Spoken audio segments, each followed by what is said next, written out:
ठीक है, क्या लिखना है हमें? फिजिकल प्रॉपर्टीज एल्केन की।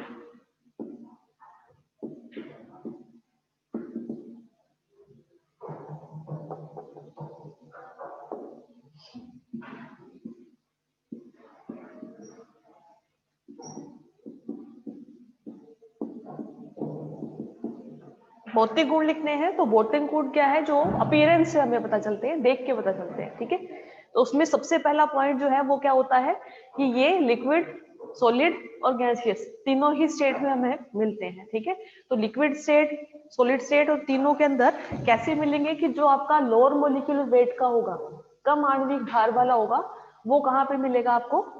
गैसियस स्टेट में। ठीक है, उससे ज्यादा लिक्विड में और उससे ज्यादा हाँ सॉलिड फॉर्म में आपको मिलेगा।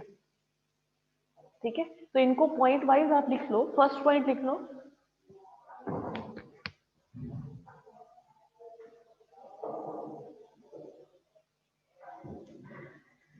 C1 से C4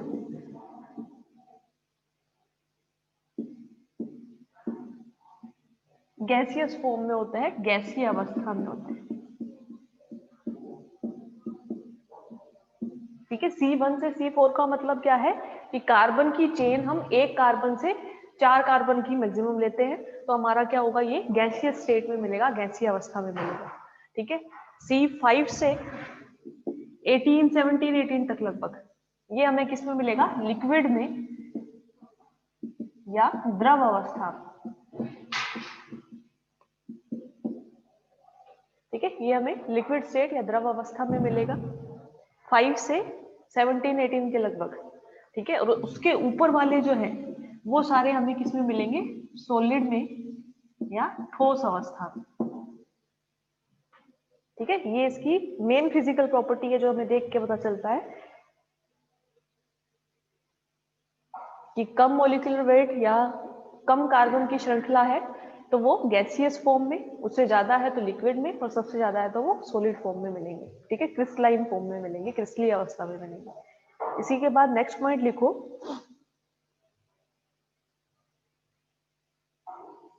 सारे एल्केन अध्रुवीय होते हैं।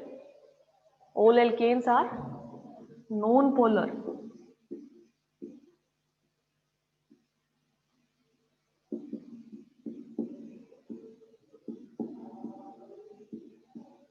सभी एल्केन अध्रुवीय होते हैं। अच्छा, अगर ये नॉन पोलर है तो ये किसके अंदर घुलेंगे? ये वाटर में सोल्यूबल होंगे या नहीं होंगे? नहीं होंगे, क्योंकि समान समान को घोलता है, तो उसमें क्या है कि अगर ये नॉन पोलर है तो ये नॉन पोलर सॉल्वेंट्स के अंदर सोल्यूबल होंगे, घुलेंगे, और जो आपके पोलर है उसके अंदर ये नहीं घुलेंगे। तो नेक्स्ट पॉइंट इसी के अंदर लिख लो, नेक्स्ट लाइन, ये जल और ध्रुवीय विलायकों में अविलयशील होते हैं, insoluble in water and polar solvents.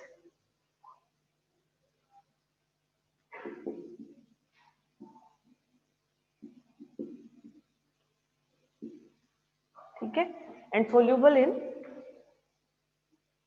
Benzene, ether, इन सब में अध्रुवीय विलायकों में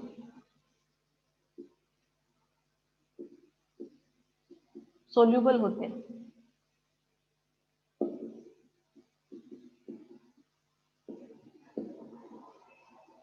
अध्रुवीय विलायक जैसे नॉन पोलर सॉल्वेंट है, बेंजीन, ईथर, इन सब में सोल्यूबल होते हैं, विलय होते हैं।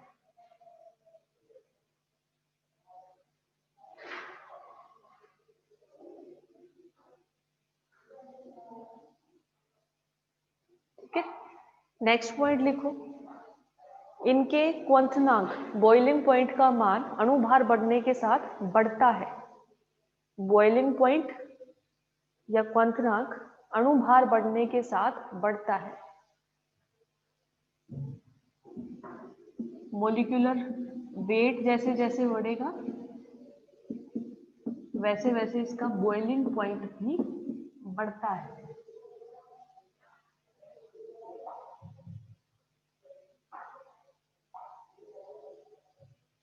ठीक ठीक है, इसी में नेक्स्ट लाइन लिखो, शाखित एल्केनो का क्वथनांक अशाखित की तुलना में कम होता है, यानी ब्रांच्ड का बॉइलिंग पॉइंट कम होता है।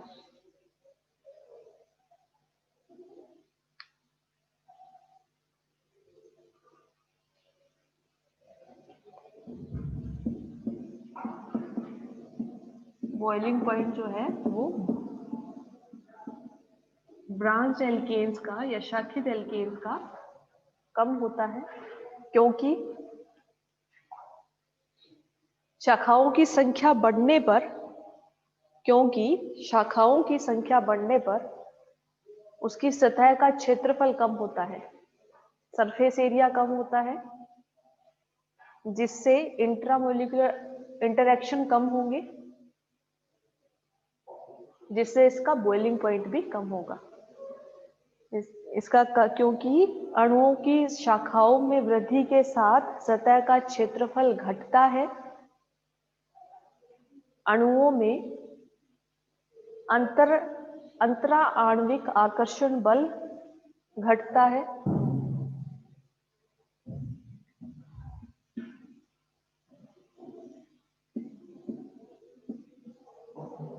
अगर ब्रांच्ड है तो क्या होगा, इंट्रामोलिकुलर सरफेस एरिया कम होता है,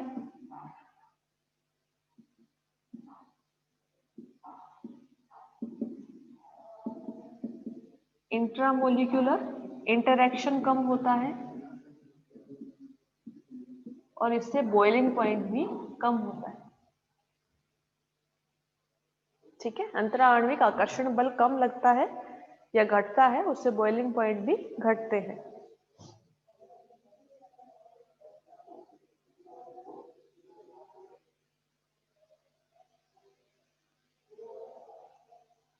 ठीक है, नेक्स्ट पॉइंट लिखो, बॉइलिंग पॉइंट और मेल्टिंग पॉइंट का ट्रेंड लगभग समान होता है।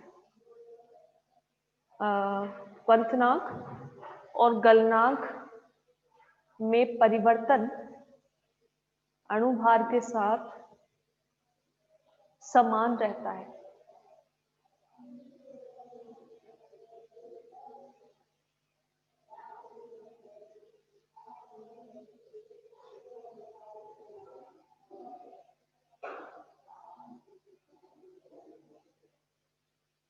ठीक है, अब सिर्फ बात करेंगे मेल्टिंग पॉइंट की। तो जो आपकी क्रिस्टल स्ट्रक्चर है वो किसको इफेक्ट करेगी, मेल्टिंग पॉइंट को। ठीक है, क्योंकि हमें क्या करना है, ठोस से उनको लिक्विड फॉर्म में लेके आना है। तो जितनी ज्यादा पैक्ड क्रिस्टल स्ट्रक्चर होगी, ठीक है, जितना ज्यादा कॉम्पैक्ट होगी, उतना ही आपको बाहर से ज्यादा एनर्जी देनी पड़ेगी, यानी मेल्टिंग पॉइंट आपका ज्यादा होगा। ठीक है, और जितनी ही लूजली बाउंड होंगे वो क्रिस्टल्स आपस में, तो उतना ही आपका मेल्टिंग पॉइंट कम हो जाएगा। ठीक है, तो ये नेक्स्ट पॉइंट लिख लो, ठोस पदार्थों के गलनांक, melting point of solid material, क्रिस्टलों की पैकिंग पर निर्भर करते हैं, क्रिस्टलों की पैकिंग पर निर्भर करते हैं।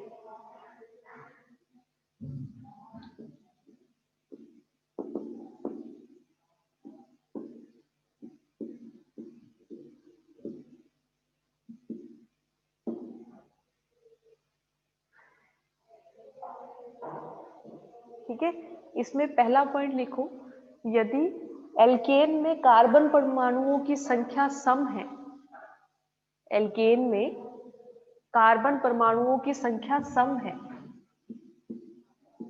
Even number of carbon atom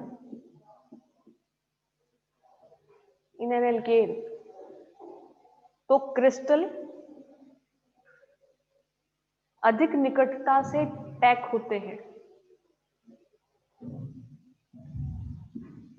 packing जो है वो ज्यादा कॉम्पैक्ट होती है।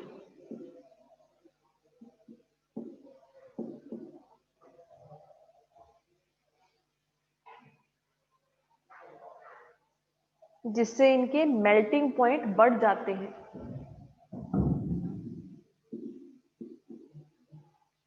जिससे इनके मेल्टिंग पॉइंट बढ़ जाते हैं। ठीक है, इसको बना के देख लो चाहे, कि इनकी जो एल्केन की स्ट्रक्चर होती है वो क्या होती है, क्रिस्टलाइन स्ट्रक्चर जिगजैग होती है इस तरह से। ठीक है, तो अगर हम क्या कर रहे हैं, एल्केन को इवन नंबर में ले रहे हैं, यानी 1 2 3 4 5 एंड 6, ये इवन नंबर में है। क्या हुआ? ठीक है, इवन नंबर में है तो क्या है कि ये जो दोनों है ये एक दूसरे को क्या कर रहे हैं, एकदम क्लोजली पैक कर रहे हैं। अगर इसको हम पूरा कॉम्पैक्ट करके देखें इस स्ट्रक्चर को, तो ये क्या है, पूरी की पूरी स्ट्रक्चर एक दूसरे के ऊपर ओवरलैप हो जाती है। यानी यहाँ पे पैकिंग जो है क्रिस्टल की वो बहुत ज्यादा अधिक निकटता से होगी, इसलिए इनका मेल्टिंग पॉइंट बढ़ जाता है। ठीक है, ये एक स्ट्रक्चर बना लेना, इवन नंबर की कोई भी एल्केन की सीरीज।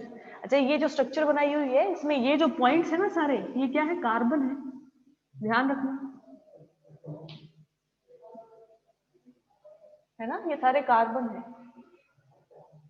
जैसे आपको अगर ये स्ट्रक्चर दी हुई है और आपको इसका नोमेनक्लेचर करना है यूपीएससी, तो क्या है ये, साइक्लो ब्यूटेन, है ना, क्योंकि ये क्या है, हर पॉइंट पे एक एक कार्बन है। ठीक है, और अगर हर पॉइंट पे एक एक कार्बन है, ये साइक्लो ब्यूटेन है, तो यहाँ पे हाइड्रोजन कितने कितने होंगे, दो दो हाइड्रोजन होंगे। ठीक है, ये चीज ध्यान रखना। ठीक है, ये बना लिया। इसके बाद में इसी का सेकंड पॉइंट लिखो, यदि कार्बन श्रृंखला में विषम संख्या में कार्बन हो, ओड नंबर ऑफ कार्बन,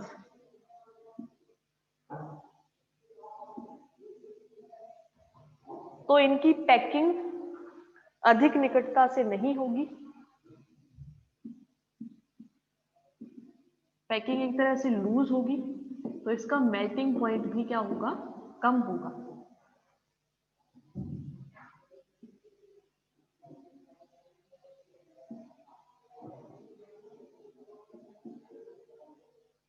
ठीक है, और नीचे ये स्ट्रक्चर बनाना जिसमें 5 कार्बन बना लो चाहे 7 बना लो, कुछ भी कर लो। इसमें क्या है कि ये तो कॉम्पैक्ट हो जाएंगे, एक कार्बन ये आपका अलग रह जाएगा, यानी ये कॉम्पैक्टली पैक्ड नहीं होते हैं क्रिस्टल, इसलिए इनका मेल्टिंग पॉइंट क्या होगा, कम होगा।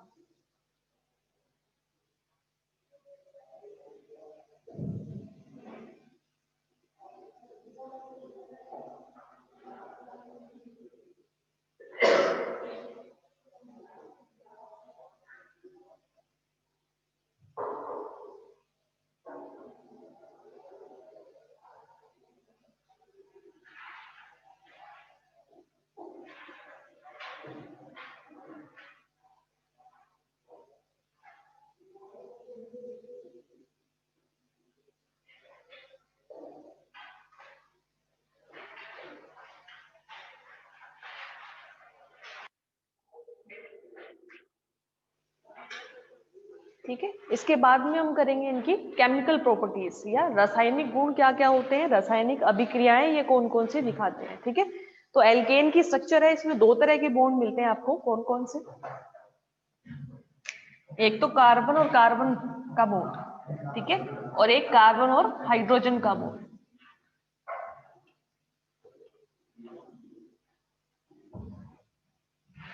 अच्छा, CH और CC बॉन्ड में से किसकी बॉन्ड एनर्जी ज्यादा होगी, बंध ऊर्जा किसकी ज्यादा होगी, CC और CH में से बंध ऊर्जा किसकी ज्यादा होगी,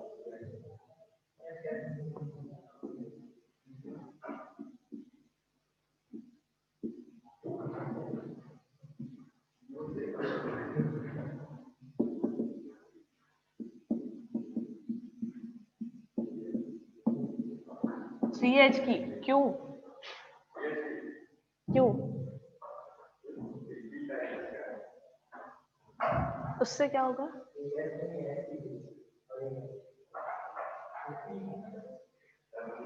नहीं, ऑर्बिटल तो हाइब्रिडाइजेशन के बाद में सेम शेप के बन जाएंगे ना, इसमें कार्बन में, और ये S का है। हाँ,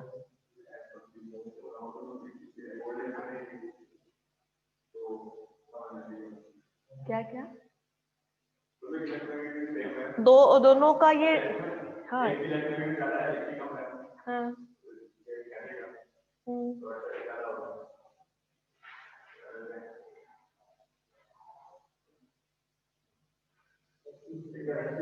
देखो हमने पढ़ा है कि एल्केन जो है वो बहुत कम रिएक्टिव होते हैं, बहुत ज्यादा स्टेबल होते हैं, ठीक है। और अगर उसी की कंपैरिजन करें, जैसे एल्केन है तो इसमें ये बॉन्ड टूटते हैं, जैसे हमने दूसरा एग्जांपल ले लिया एल्किल हैलाइड, तो उसमें क्या है, एक सी है एक एक्स है, इसकी ये ज्यादा होती है कार्बन से बहुत ज्यादा। आप कहते हो कि ये बहुत ज्यादा इलेक्ट्रॉनों को अपनी तरफ अट्रैक्ट करेगा, तो ये बॉन्ड क्या हो जाएगा, स्ट्रॉन्ग हो जाएगा।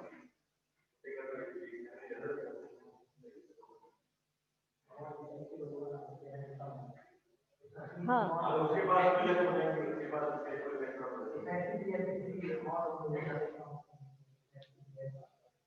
तो आपके कहने का मतलब कार्बन कार्बन बॉन्ड ज्यादा स्ट्रॉन्ग होता है।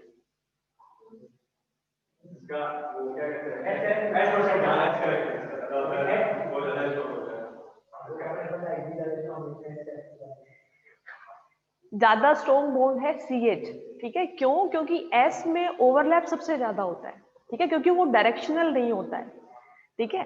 तो इसमें क्या है, ये दोनों ही p ऑर्बिटल आप नहीं बोल सकते, लेकिन हाइब्रिडाइज एलिमेंट जो ऑर्बिटल है वो भी p के शेप के ही होते हैं, है ना। तो इनमें ओवरलैप इस तरह से होगा, ठीक है, और इन दोनों में किस तरह से होगा, ये, यानी ये जो, अगर S का कोई भी ऑर्बिटल आता है तो उसका ओवरलैप ज्यादा होगा, जितना ज्यादा ओवरलैप होगा वो उतना ही ज्यादा स्ट्रॉन्गली बाउंड होगा, उतना ही ज्यादा वो ज्यादा स्ट्रॉन्ग बंधा हुआ होता है, ठीक है। तो उसको तोड़ने के लिए एनर्जी अपने को उतनी ही ज्यादा देनी पड़ती है, तो यहाँ पे स्ट्रॉन्ग बॉन्ड होगा CH का।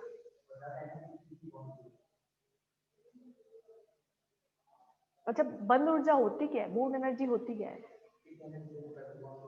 हाँ, तो मैं क्या कह रही हूँ, अभी आपने क्या बोला, जितना ज्यादा स्ट्रॉन्ग बॉन्ड होगा उसकी बॉन्ड एनर्जी उतनी ज्यादा होगी, क्योंकि बॉन्ड एनर्जी होती क्या है, उसको तोड़ने के लिए कितनी एनर्जी की रिक्वायरमेंट होती है, ऊर्जा की आवश्यकता होती है। तो इन दोनों में से ज्यादा स्ट्रॉन्गली बाउंड ये है तो इसकी एनर्जी भी ज्यादा होगी, ठीक है, ये लिख लो। एल्केन हाँ, केमिकल प्रॉपर्टी हेडिंग डाल लो, उसके अंदर पहले एक दो पॉइंट लिख लो और फिर अपने उसकी रिएक्शंस करेंगे, ठीक है। एल्केन बहुत कम क्रियाशील होते हैं,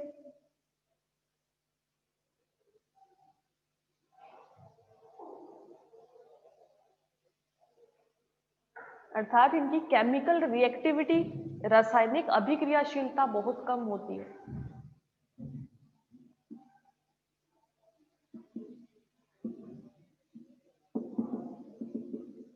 केमिकल रिएक्टिविटी या रासायनिक अभिक्रियाशीलता बहुत कम होती है।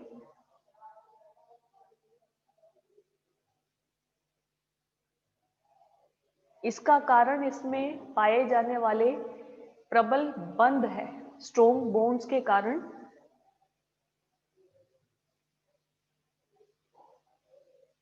इनकी रासायनिक अभिक्रियाशीलता कम होती है, केमिकल रिएक्टिविटी कम होती है।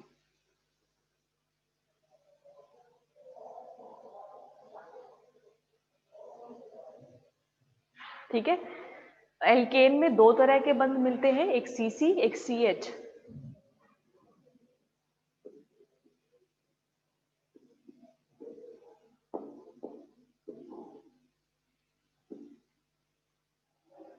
दो तरह के बंध होते हैं, एक CC बंध होता है, एक CH बंध होता है।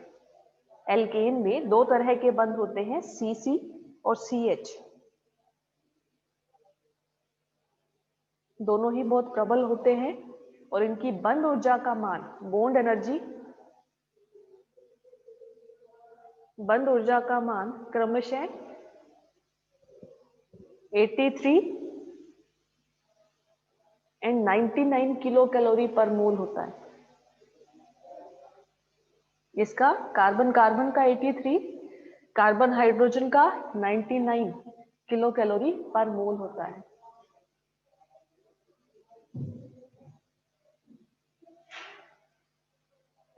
इसलिए ये सामान्य परिस्थितियों में क्रियाशील नहीं होते, सामान्य परिस्थितियों में क्रियाशील नहीं होते।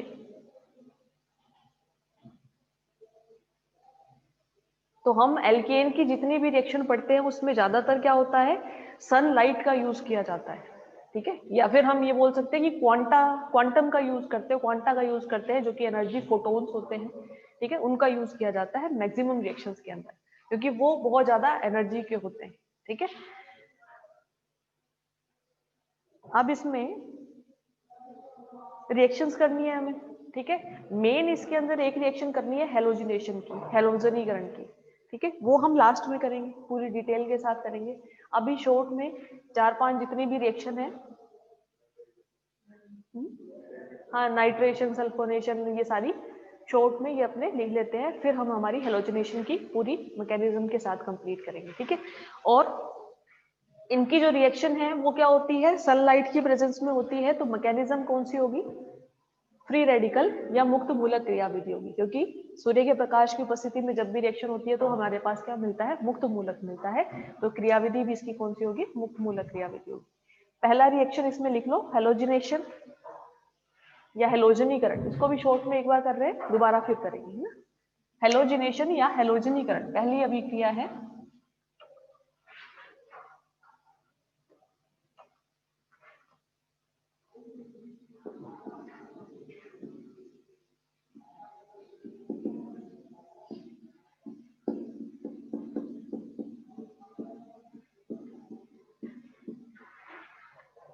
अच्छा, सिंपल सी रिएक्शन है। हेलोजिनेशन में होगा क्या, एल्केन लिया, एक हेलोजन लिया, सनलाइट ली, ठीक है, उससे बनेगा क्या, एल्किल हैलाइड बन जाएगा। ठीक है, और एक आपका HX बाहर निकल जाएगा। ठीक है, इसको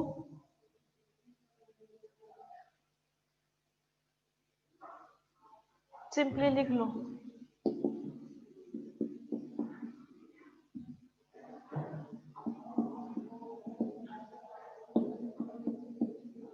अच्छा, सूर्य के प्रकाश की जगह अगर ये नहीं लेते हैं तो बहुत ज्यादा हाई टेम्परेचर हमें लेना पड़ता है, 200 से 400 डिग्री सेंटीग्रेड तक। ठीक है, इसके अलावा आप ये भी लिख सकते हो,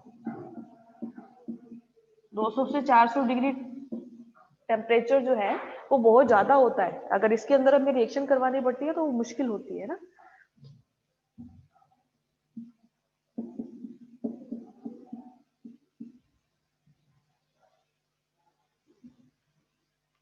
ठीक है, ये हमारी रिएक्शन है, इसमें क्या लिया, एल्केन, हेलोजन से रिएक्शन करवाई, एल्किल हैलाइड बना, एक HX बाहर निकल गया। ठीक है, इसमें एक और लिख लो कि हेलोजन की रिएक्टिविटी ऑर्डर, हेलोजन की क्रियाशीलता का क्रम, हेलोजन की क्रियाशीलता का क्रम। तो हेलोजन हमारे पास होते हैं फ्लोरीन, क्लोरीन, ब्रोमीन, आयोडीन, तो किसकी रिएक्टिविटी सबसे ज्यादा होगी, क्यों, वो वीक होता है, वो आसानी से टूट जाएगा, लेकिन इसके साथ भी तो स्ट्रॉन्ग बॉन्ड बनना चाहिए ना। मेन प्रोडक्ट हमारा ये होगा, एल्केन के साथ जो सबसे ज्यादा स्ट्रॉन्गली बाउंड होगा वही हमारा मेजर प्रोडक्ट बनेगा, वही ज्यादा बनेगा। ठीक है, तो फ्लोरीन का होगा और इसी सीक्वेंस में होगा।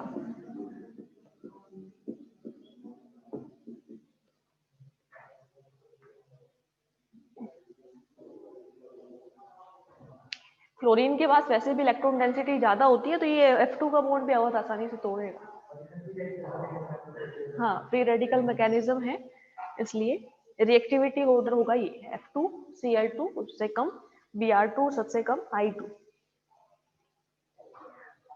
एक पॉइंट और लिख लो, एल्केनो में हाइड्रोजन के रिप्लेसिबिलिटी, विस्थापनीयता का क्रम,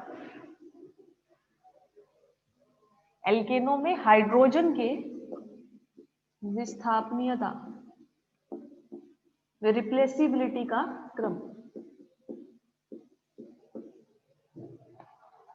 ठीक है, अब इसमें क्या देख, किसका ज्यादा होगा, 3 डिग्री का, क्योंकि फ्री रेडिकल है, तो यानी इलेक्ट्रॉनों की डेफिशिएंसी है। ठीक है, डेफिशिएंसी है तो 3 डिग्री सबसे ज्यादा स्टेबल होता है, जो इंटरमीडिएट बनेगा हमारा एक तरह से। ठीक है, तो 3 डिग्री, 2 डिग्री, 1 डिग्री, इस तरह से।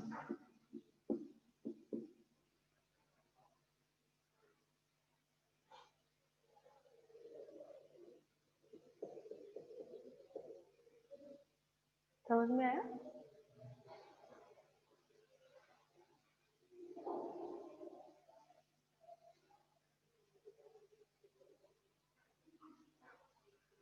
ठीक है, एक क्वेश्चन, एक इसमें एग्जाम्पल लिख लो इसका।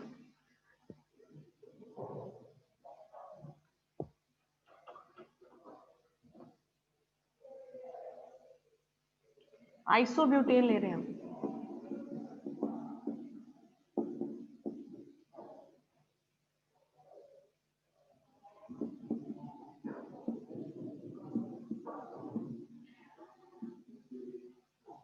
ठीक है, क्या बनेगा प्रोडक्ट? एल्किल हैलाइड ही बनता है, लेकिन एक बनेगा, एक से ज्यादा बनेंगे, दो बनेंगे।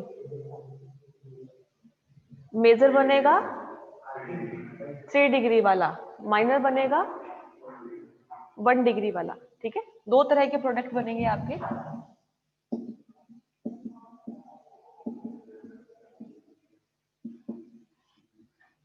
अच्छा, 3 डिग्री वाला जब भी बनता है तो उसमें क्या होगा? 3 डिग्री रीअरेंजमेंट होगा।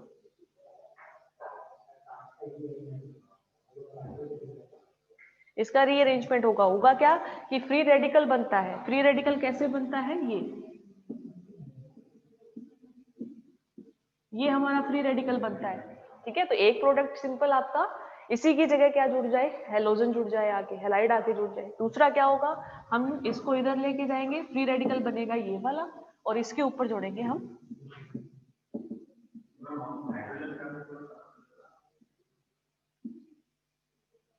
एक मिनट, किसका? हाइड्रोजन का भी?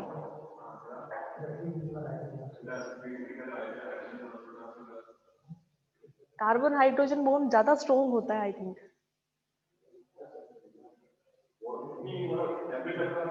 टेम्परेचर हाई है, वही तो मुश्किल होती है कि अगर आपको और भी टेम्परेचर देना पड़ जाए तो मुश्किल होगी।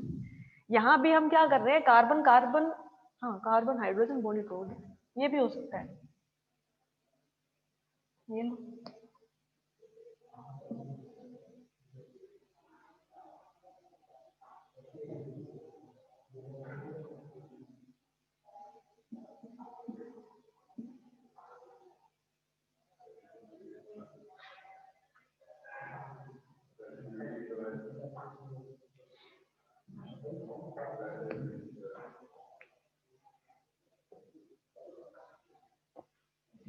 क्या है?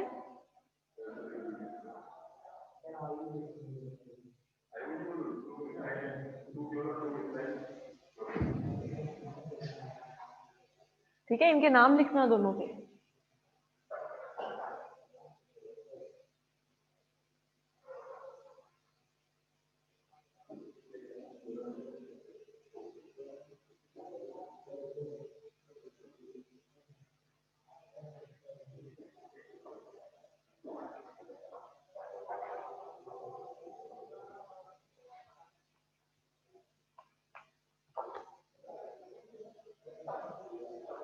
बाकी अपनी नेक्स्ट वाली क्लास में करेंगे, ठीक है।